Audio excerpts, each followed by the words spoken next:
speaking of Italy, and we're speaking of a time when there was a major demand for labor here in the United States, and there was still some oppression in Italy.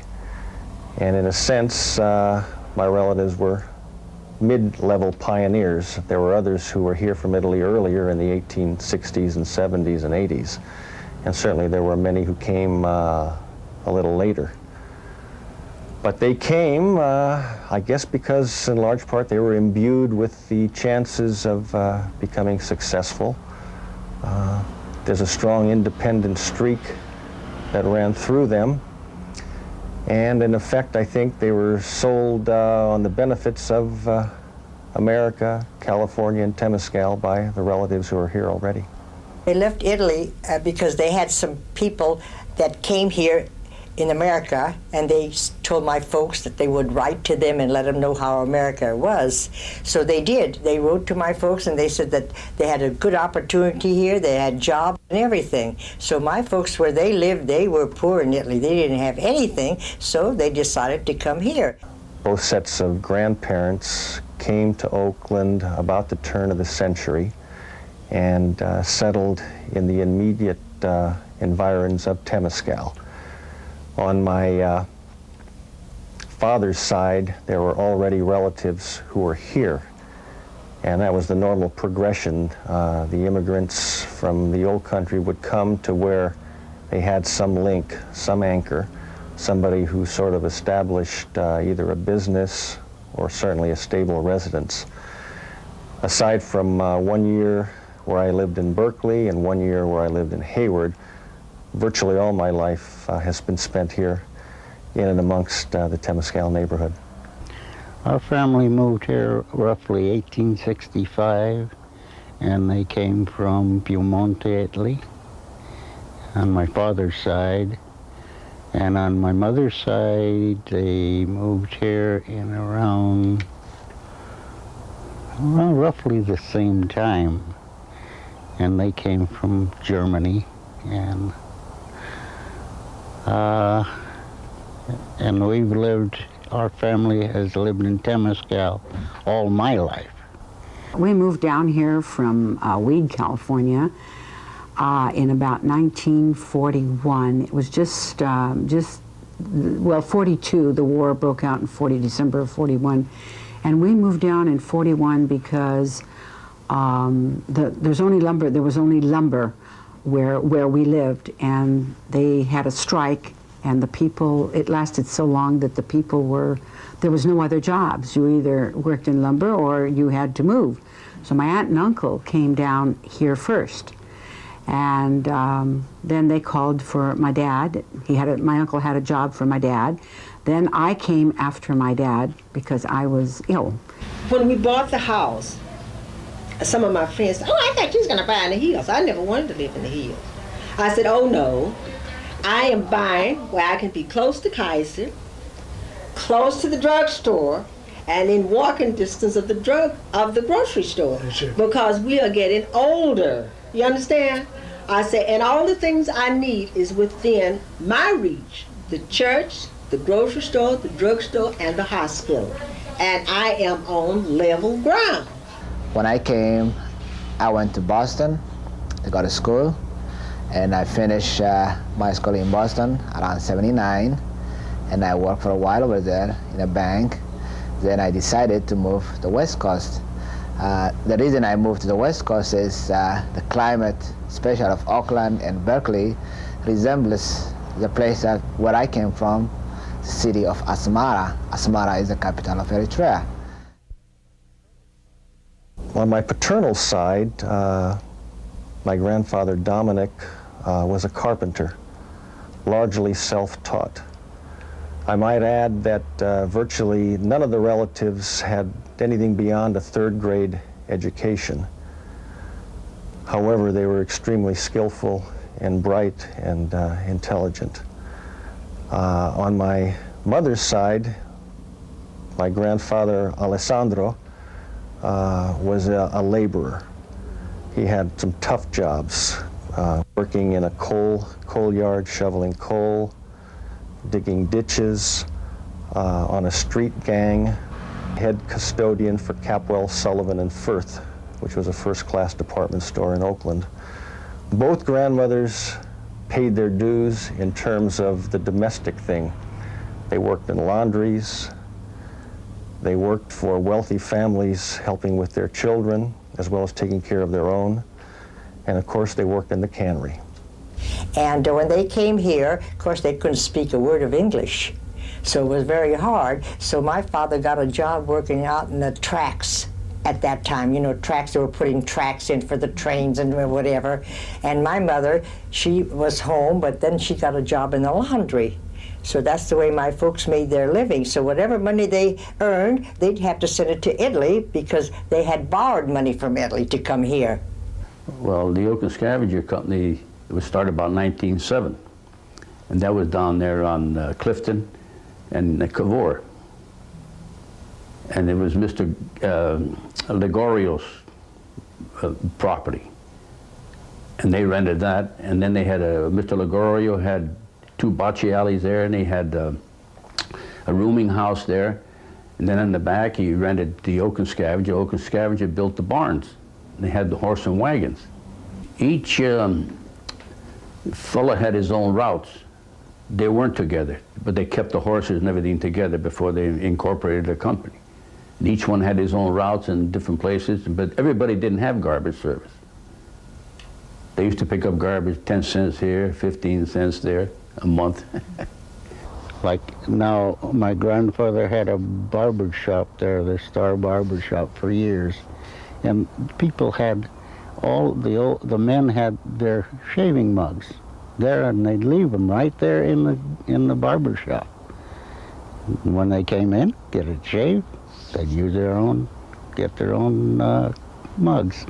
There was also bathtubs in there that people could go in and take a bath. My dad, I think at that time, I'm not sure, but the proper time frame, but he had a shoe store here between 48th and 49th Street on Telegraph, and I think right about where the post office is now. And he had about 7 or 8 or 9 people working for him, and they made new shoes, and they repaired shoes, and he did that for the mayor and the police department. He was a very popular spot, I understand. They say find something you like to do and you never have to work a day in your life. Well, this is not work. I get tired, but it's not really work because I like what I'm doing. And I'm trying to pass on some of the things that I learned. And I tell my younger people, you know, pay attention and pick it up. In the old days, the kids used to have chores to do, all of them. Everybody had his own little chores to do. One of mine was to make sure that the wood box was filled and make sure that the wood was cut so that it could go into the stove. We had a wooden coal stove upstairs and downstairs. And that's the way you cooked in the old days. Also, you heated your water for a bath. The big day was when we used to bring the hay in from across the street. We used to be up in the hay loft, and they used to pull up the hay, and we used to push the bales as kids. Then they had figasa, they had root beer, they had sandwiches for us. It was a big day, like a picnic. And all the kids from the neighborhood were all in there working.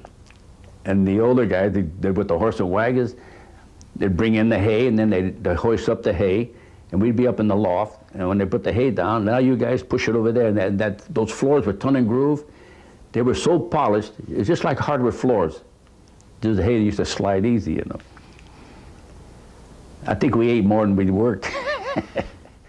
I worked with my dad, and we were going to make sparkling burgundy. So you put sugar in the wine. My dad had come home early one day, and he put the sugar in and did tell me. When I came home from school, I put some more sugar in. Well, about midnight that night, there was a terrific explosion, and the wine the bung flew out of the wine barrel, and the basement was full of the best wine we ever made. For us young guys, sort of the forerunner of today's video game, there was the pinball machines. There was one in Casper's, just as you went in the door. There was one at Conti's liquor store, which was just south and next to the Tower Theater. That was removed when 51st was widened. And for a nickel, you could play this machine, and when the owner or proprietor wasn't looking, you would lift it up a little bit on your toes to score a lot of points and run up a lot of games. And for 5 cents, with our buddies, we could get maybe 2 hours worth of entertainment, until such time as we were asked to leave.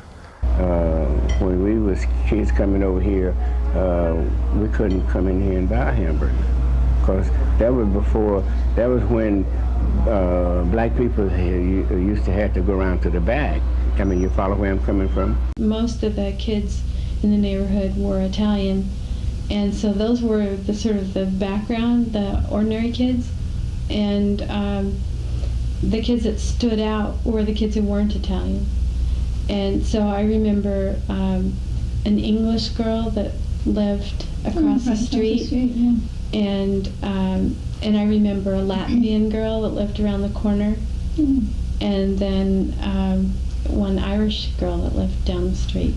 And those people stood out because everybody else was just part of the neighborhood, and they were the strangers. And it wasn't like they weren't friends. We were all friends, and we all managed to play together and do adventures together based on the activities. It was a great era. It really was. You can walk the streets at night. There was no problem. We never had our back door closed. We never had a key in the lock.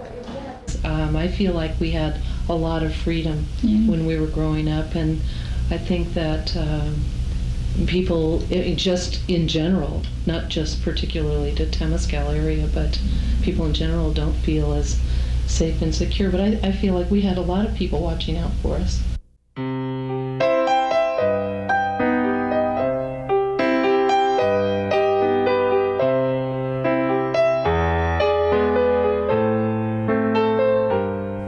On Idora Park, that was one of our best entertainments for the kids, because as you walked through the front, on your left side there was an old mangy lion that walked back and forth in there, and then they had the shoot-the-chutes all the way around the entire park, and inside they had all goodies that kids liked that you'd find in a park, and it was fun, and it was within walking distance.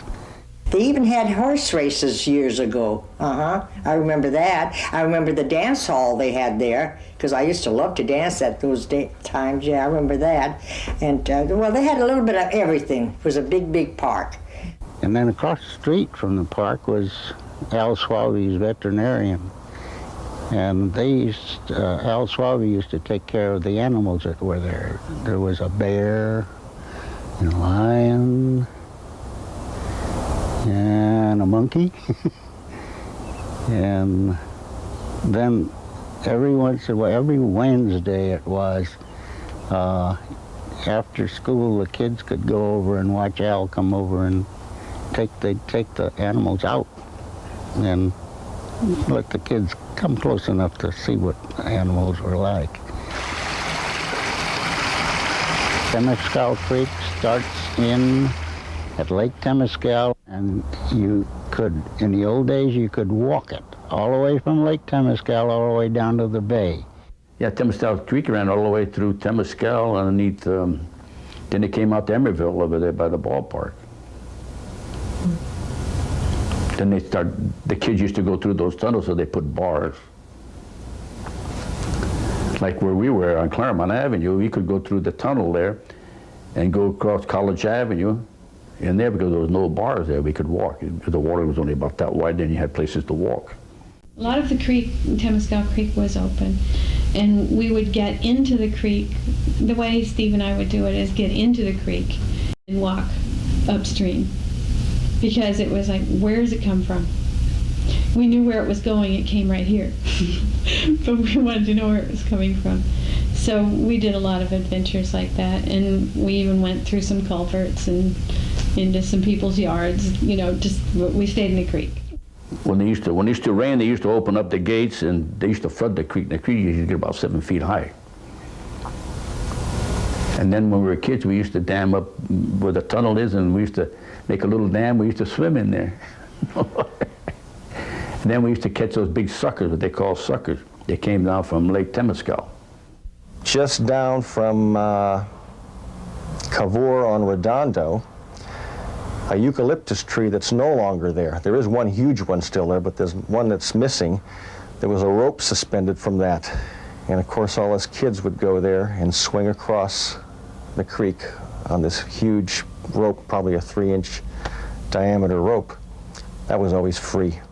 They covered over 90% of Temescal Creek. So now that you can't go anywhere with it. Well, I remember that having a creek be covered being a real new concept to me when I was in high school, and just finding that be like one of those things that does not compute, you know, like, Yes, what? makes sense. Be like, well, we're going to pave over the ocean. Huh? It just didn't make any sense. No. We would come to school, especially around Halloween, we'd come to school in our costumes, and then the Temescal merchants would host a parade. Oh, I forgot and about the our parade. parents, Yeah. your mom and my we always mom, went up to the would parade. throw sheets over themselves and cut 3 holes, 2 holes for the eyes and a hole in case they wanted to talk or smoke or something, or eat some candy. And then these ghosts would follow us up to the parade, and they would try to keep a respectable distance so that we still were like big folks, you know, going out on our own to do trick or treat. And we'd get up there, and there would be a parade up Telegraph. From about 50th down to about, I don't know how far it went. down to about 45th, where the McDonald's is right now. We had our Christmas decorations up every year. We had our Halloween parades. We had a band, and it just was a lot of fun. And we had all the merchants would put in, and then every Saturday we'd have a box at different merchant stores. And the kids would have a key, and they would come in, and if the key fit the box, they'd win a bike. So that was every Saturday. We'd have that run off. And I have pictures of my husband giving away a bike at the gasoline station. They all went to the corner at the gasoline station. They had a platform there. And it was a big thing on Saturdays for the children. They got all excited about it. And there was a Claremont Theater, which is closed now, that the kids could go to. We had everything more or less compact right there. We had everything. We had the grocery stores, we had the delicatessens, we had the bakeries. Everything was there, and it was all kind of like family. And you'd go down and you'd buy anything you want. Everybody knew everyone else. Like I say, it was like one big family. Then we had the show there.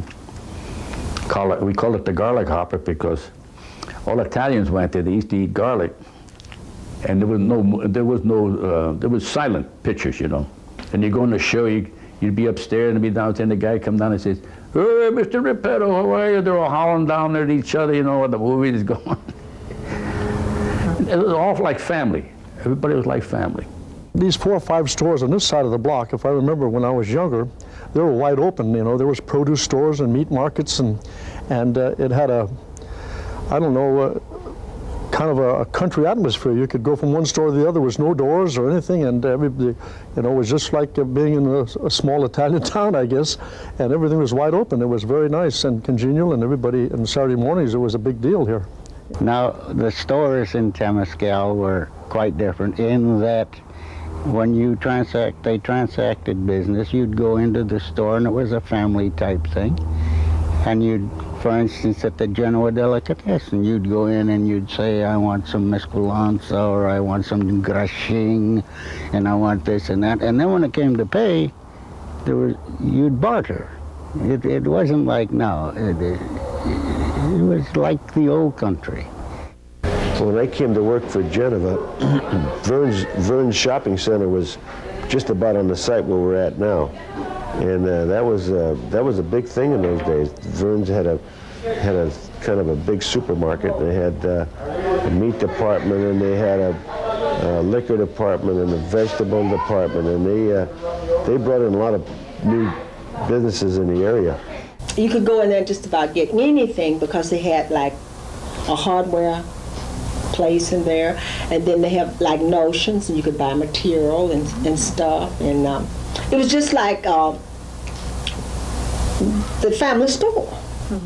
Oh, another place that was well known up here on Telegraph was Bertola's, but it was for $1.25. You got chicken, you got all the antipasta, and you got Soup. raviolis and spaghetti, Soup. and then and soup and salad, and then you got your chicken and potatoes and vegetable. And some chard, wonderful like bread. Spaghetti. Oh, and bread, yeah. Oh, the bread, Oh, that for $1.25. There was plenty to do. The stores were great. My grandparents and my own parents did all of their holiday shopping at Bon Gusto for the pastries, and of course Genova Delicatessen for the cold cuts and everything else that they needed. Probably the best clothing store was Bresci's, and that was a long-time family business. The daughter, Kay, was a year or two younger than myself, and her parents, Leo and his wife, operated it in my day. Before that, it was Leo's parents who operated it. Had all the up-to-date fashions, priced right, great store. The transportation system that Telegraph Avenue had, both in my parents' day and in my day, was basically the same. There was a double set of tracks that ran from downtown Oakland all the way into Berkeley. It was serviced by electric-powered streetcars. At 40th Street and at 55th Street, the Key system ran Trans-Bay trains to San Francisco. 40th Street had the C line, and 55th Street had the E line.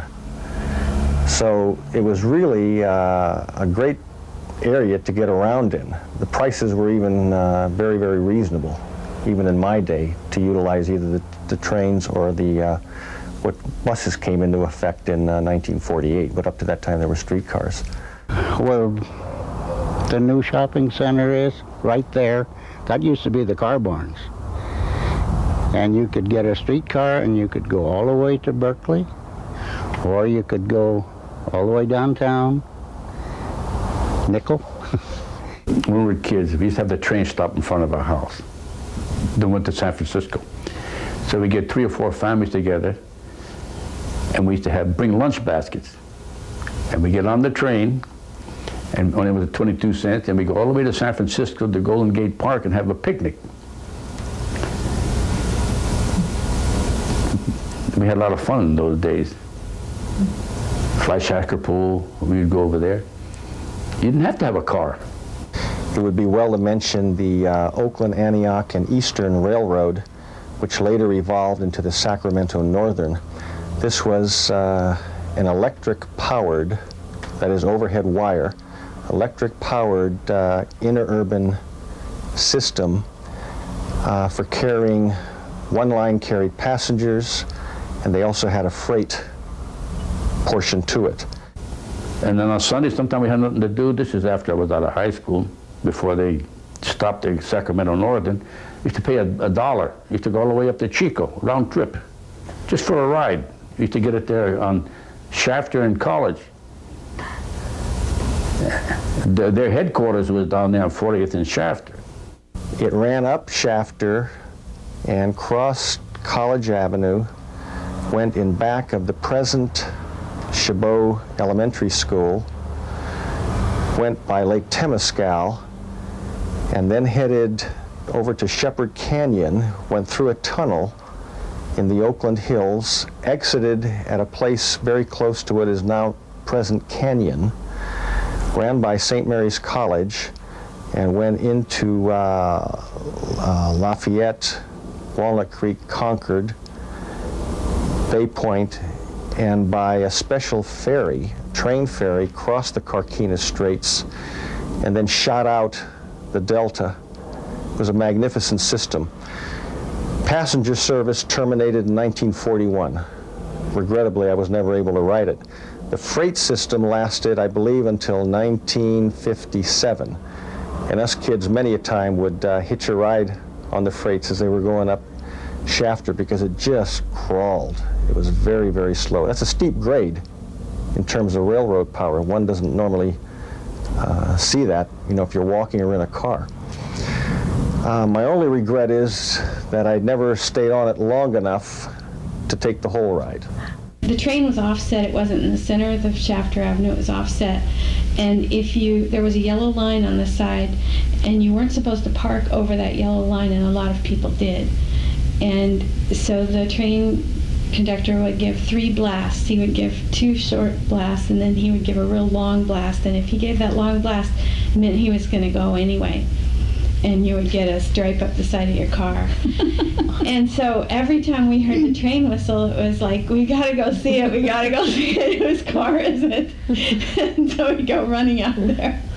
And the other thing was, I don't know if you ever knew that he would let us climb onto the running board on the side of the engine. Oh, I didn't know that. And he would give us a ride up to, almost up to Temescal. And then we'd hop off. People are in a rush. They have cars, they have car phones now. I mean, they have their office in there. They're always on business, it seems like. You know what I mean? They didn't have enough time to smell the roses or whatever. In those days, their thing was to get together on Saturday night over someone's house, and someone would play the accordion, and they'd dance, and the men would play cards, and it was a different way of life. They didn't go too far. The families were kind of closer together. And during the time when we moved in, we were the young kids on the block at that time. And my husband would mow the lawn. We didn't have fences because it was an Italian neighborhood, and they just liked for it to stay in that setting.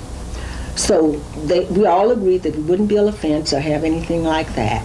And my husband would go out and mow the lawn. He would mow from 44th Street to 43rd Street. And the little old ladies would come out with their brooms and would sweep, and he would cut the grass for them and trim it, and the lawns was just mowed to perfection. The Italians made their own wine. They'd get together down the street, get the accordions out, and they'd have a hoedown bringer every night till about 8:30. Then the days when they made wine, that was the big time in the basement. Crushing the wine, they had these crushers with the big wheels. And that was a big deal too. Everybody would be over this guy's house, he's making wine. Then they'd have a party, a little picnic outside in the garden. Everybody helped each other. Now, you could make, for instance, if there were 5 in my family, we were allowed to make 100 gallons of wine for that year. And what would happen was that you'd start out and naturally you'd take your 100-gallon cask and you'd put it on the chocks. And what you didn't use for that year, fine. Or what you didn't bottle, and then you'd put the next 100 for the next year. Well, it ended up maybe the end of 5 years, you had got a storage of wine. And it was good. And then all these Italians, my father they come visit here, and they always open up a bottle and compare wines, you know, see who had the best wine. And then the Italians more or less stuck together. There wasn't block parties or anything like that, but we had people come over and they used to play Pedro. What's that? A card game. At Christmas time, Mr. Weber and them always had a Christmas party. They cleaned out the garages and had dances on Saturday nights. Had an orchestra and they had dancing. I think one other element of social importance involving Temescal would be to mention the role of the Italian American social clubs. That was vitally important to the neighborhood. To this day, there still, of course, exists the Colombo Club. It is located on Claremont Avenue.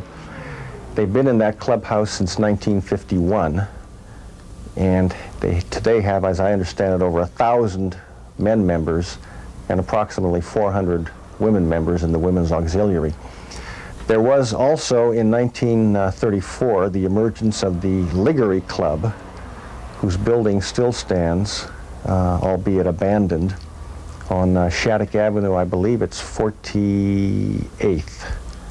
And finally, one club that's very close to me, in view of the fact that my paternal grandfather was a founding member and named it. The club is no longer in existence, but it predates all of the others. Basically, it was the first one, and that's the Vittorio Alfieri Club, started in 1917. All of these clubs really, I think, had one major theme. That is, they were very patriotic of their new adoptive country, namely America. All the old photos very prominently show the American flag. And secondly, they brought together members who knew each other in Italy, who came over here, began their work careers, and wanted to keep the continuity of their families and their own involvement in their new country together. Then a lot of Eritreans and Ethiopians, when they immigrate to the East Bay, they felt very comfortable, like the Temescal area, to come in and dine. And one of the reasons is the restaurants were located in this area. Now if you see between 51st and 40th, more or less for a lot of Eritreans, we feel like this is our home. When we have all the cultural events, when we have weddings, when we have all other things, this is the information center, or you can say it like a cultural center. Well, the store started in July 23rd, 1926. There were two partners. There was Lorenzo Balbi and Peter Tira. You know, they were the original owners, and they hired two brother-in-laws. And then about, I think 4 or 5 years later, they all became partners. And one of them was my father-in-law. His name was Al Mastrelli, and then his brother-in-law was Al Durrani. I didn't get here until 1951. My father-in-law owned the business by himself, and then I became a partner, probably 1953, something like that, 52, 53. And then I owned it outright in 1965. Yeah, we have a lot of kids that come in that live in Alaska and Australia, and they'll come in 10 or 20 years later, and they'll say, "Oh, I came to the old neighborhood. I can't believe you're still here, Harry. Do you remember me?" Of course, Harry always says yes, and then they'll tell a story, you know. But sometimes he doesn't. He says, "You've grown so much, I can't recognize you." And then usually they'll tell a little story about something they did when they were kids, and he most often remembers them. Yeah, Harry remembers the faces, of course, and some of the heritage involving different families, and then Harry Stevens has continued that beautifully. And the customers get a kick out of my grandson working here, so that, let's see, that makes the 4th generation. When they first opened over there, McDonald's, in 1970, all my customers, they were very worried. You know. They said, "Harry, are you going to close up?" I said, "What do you mean?" He said, "McDonald's is opening up." I said, "They sell hamburger. I sell hot dog." It makes a difference. I opened the Soul Brothers Kitchen in 1974, August 1st. Truthfully, when I opened the Soul Brothers Kitchen, I didn't even know how to boil water.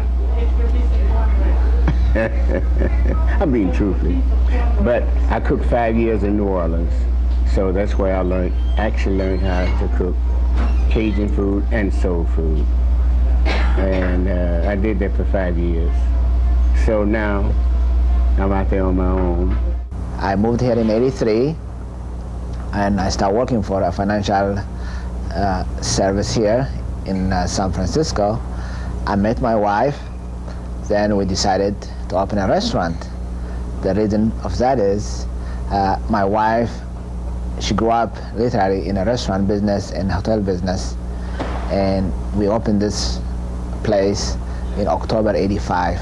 And we chose specifically this Temescal area because at that time there was not a lot of things happening. So one of the things would attract us really, rent was a little bit cheaper. So we decided, let's open it here and we'll see if it grows, it grows. If it doesn't, probably we might move to other places. The downturn in business might have been attributed to maybe the banks closing on Saturdays. You know, people would go in and cash their checks, and then naturally they would start spending some of the money in the avenue. And Vern's closing was a big impact, you know, that, and they left the building just stand there and just deteriorate. I was kind of disappointed when Bank of America moved out of the neighborhood. That was kind of they were here before Geneva. And I think that wasn't a good decision. I thought that was a good decision. So maybe we'll get some new banks in here and new facilities and new businesses. I think the beginning of some notable changes in a physical as well as a social sense that affected Temescal, I think had their origins with the Grove-Shafter Freeway. That was the terminology that was used back in the late 50s when the right-of-way was being bought up and so forth. Up to that time, Temescal in a physical sense had been relatively intact. There hadn't been any wholesale demolitions or any major housing or apartment building or anything like that. But when the freeway went through, it really wiped out a lot of great middle-class, working-class homes. They ruined a lot of little businesses. They took some nice homes. And instead of take the shortest route, they would have been as bad, you know.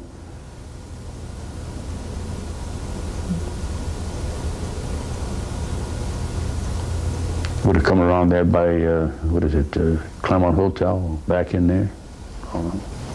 I think one notable effect that all that destruction of many, many hundreds of homes had, of course, was that it caused the relocation of a lot of the residents. And given the fact that there hadn't been any new construction in Temescal, the people whose homes were destroyed obviously had to move elsewhere. I think in some cases, some chose to stay relatively nearby, perhaps opting for some homes in the hills. I think they were probably paid a fairly good sum for their home, given the fact that the state was making the payments. But I think many did in fact move out of the area. It was one of those unfortunate things. I know I had a girlfriend that lived on 42nd Street between Grove and Telegraph, and her family had no more idea of moving than the man on the moon, and yet they wound up in Lafayette. And I think that was played out in many cases. From a visual sense, which certainly didn't add much to the neighborhood, it's an eyesore, a noisemaker, and I think just a general negative in terms of the environment. We bought a home on 45th Street. It was 453 45th, and we lived there 12 years. And then that was when everything started getting kind of bad, and we moved up here. Mary, she come to the house. She said, Fred and Teresa, she said, I must admit to you all, we had our eyes on you too. Said because when you all moved in the block, we thought it was going to be loud music and ripping of the engine of the motor, you know, and see how loud you can rip it up, or see what you're burning rubber when you take off in the car, you know. See what you're going to have clothes hanging on the front. So they said we become good neighbors. Well, the neighborhood started changing, and I came home one day, and my wife said my little daughter was standing on the corner, and some little girl came up to her and slapped her, and there was a kind of an element that moved in, and they threw rocks at our window, and I got a little bit uncomfortable. You know what I'm saying? So I just decided, just out of this, I said, I'm moving out. So I just made up my mind I'm going to sell and move out. So I think it was 68, I moved to Walnut Creek. When we opened this restaurant 13 years ago, financially this area was not really that great. So people were being scared to come here and dine, scared to come to other businesses. But now people from different areas, they come here and really they support us. And I got a good clientele. You name it, I got them. White, black, Chinese, Mexican, you name them, they all eat here. So for me, especially as an African and Eritrean, to open a restaurant which is not part of this culture, people, they accept you to come here and dine and help you financially. It's a big positive for me. I think in recent years, some noteworthy positive changes and influences I've seen as relates to Temescal has been the infusion of a number of new residents, generally people who are young adults, in some cases starting families. And I think they've chosen to come in to the neighborhood for several key reasons. I think one, the price of homes in areas that might be construed as being perhaps a level or two above Temescal have become so bloated that they're unaffordable. Places like Montclair, Rock Ridge, Berkeley, the Oakland Hills. But I think as important, or perhaps more importantly, I think a lot of the new residents recognize that the homes have never been neglected or beat up. They're well constructed, they offer a variety of architecture. And the basic needs can in fact be met or will be met on Telegraph Avenue, which is making, I think, a strong comeback. One might even say a renaissance. And as my husband said, I just hope that the unity will remain, that we will still look after one another and care for one another. And whenever there's a need, we're there. The strong feature is that the people that are coming in are committed to expending the time and energy and effort to transforming what was once a great neighborhood once again into a great neighborhood.